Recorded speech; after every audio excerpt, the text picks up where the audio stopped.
This is the story of your enslavement, how it came to be, and how you can finally be free. Like all animals, human beings want to dominate and exploit the resources around them.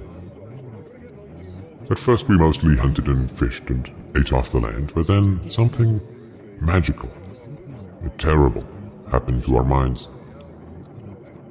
We became, alone among the animals, afraid of death and of future loss. And this was the start of a great tragedy and an even greater possibility. You see, when we become afraid of death, of injury and imprisonment, we become controllable and so valuable in a way that no other resource could ever be. The greatest resource for any human being to control is not natural resources or tools or animals or land, but other human beings. You can frighten an animal because animals are afraid of pain in the moment, but you cannot frighten an animal with the loss of liberty, with torture or imprisonment in the future, because animals have very little sense of tomorrow. You cannot threaten a cow with torture or a sheep with death. You cannot swing a sword at a tree and scream at it to produce more fruit, or hold a burning torch to a field and demand more wheat. You cannot get more eggs by threatening a hen, but you can get a man to give you his eggs by threatening him. This human farming has been the most profitable and destructive occupation throughout history, and it is now reaching its destructive climax. Human society cannot be rationally understood until it is seen for what it is: a series of farms where human farmers own human livestock. Some people get confused because governments provide healthcare and water and education and roads, and thus imagine that there is some benevolence at work. Nothing could be further from the reality. Farmers provide healthcare and irrigation and training to their livestock. Some people get confused because we are allowed certain liberties and thus imagine that our governments protect our freedoms. But farmers plant their crops a certain distance apart to increase their yields, and will allow certain animals larger stalls or fields if it means they will produce more meat and milk. In your country, your tax farm, your farmer grants you certain freedoms not because he cares about your liberties, but because he wants to increase his profits. Are you beginning to see the nature of the cage you were born into? There have been 4 major phases of human farming.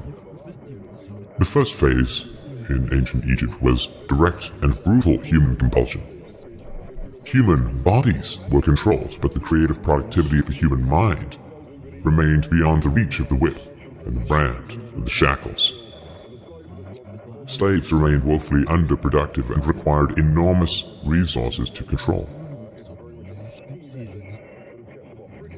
The second phase was the Roman model, wherein slaves were granted some capacity for freedom, ingenuity, and creativity, which raised their productivity.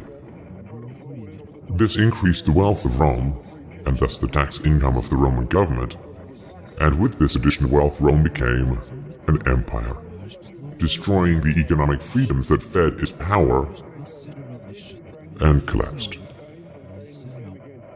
I'm sure that this does not seem entirely unfamiliar. After the collapse of Rome, the feudal model introduced the concept of livestock ownership and taxation. Instead of being directly owned, peasants farmed land that they could retain as long as they paid off the local warlords. This model eventually broke down due to the continual subdivision of productive land and was destroyed during the enclosure movement when land was consolidated and hundreds of thousands of peasants were kicked off their ancestral lands because new farming techniques made larger farms more productive with fewer people. The increased productivity of the later Middle Ages created the excess food required for the expansion of towns and cities, which in turn gave rise to the modern democratic model of human ownership. As displaced peasants flooded into the cities, a huge stock of cheap human capital became available to the rising industrialists. And the ruling class of human farmers quickly realized that they could make more money by letting their livestock choose their own occupations.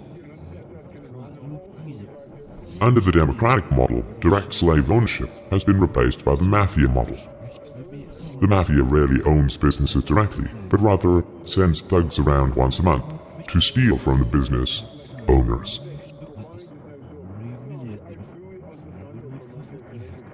You are now allowed to choose your own occupation, which raises your productivity, and thus the taxes you can pay to your masters.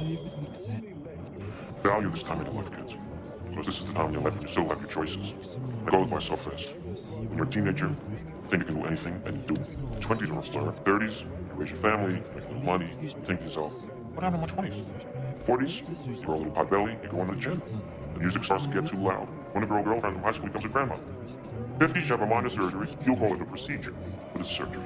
60s, you'll have a major surgery, the music is still loud, but it doesn't matter because you can't hear it anyway. 70s, you and the wife retire to Fort Lauderdale. So eating dinner at 2 o'clock in the afternoon, get lunch around 10, breakfast the night before. Then most of your time wandering around malls looking for the ultimate soft yogurt, muttering, how come the kids don't fall? How come the kids don't fall? The 80s, you'll have a major stroke.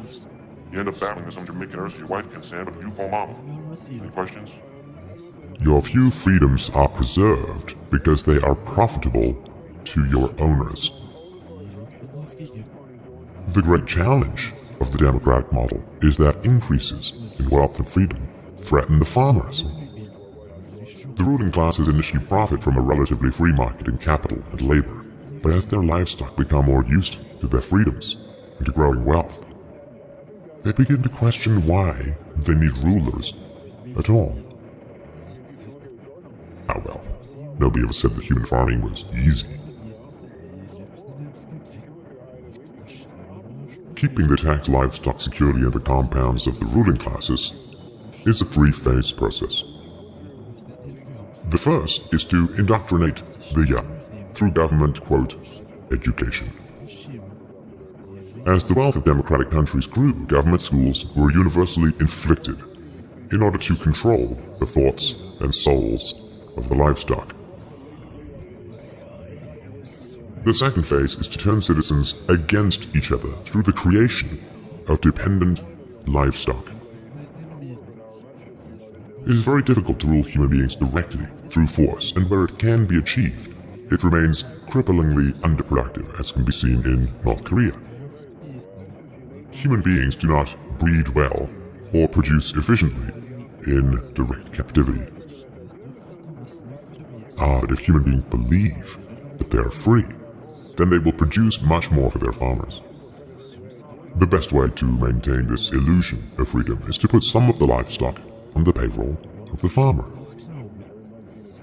Those cows that become dependent on the existing hierarchy will then attack any other cows who point out the violence, hypocrisy, and immorality of human ownership. Officers positioned Grant face first on the floor with one officer near his head, a second near his back, and a third officer standing nearby. There appeared to be a brief struggle. Then, a 2-year veteran BARD officer stands, draws his weapon, and fires.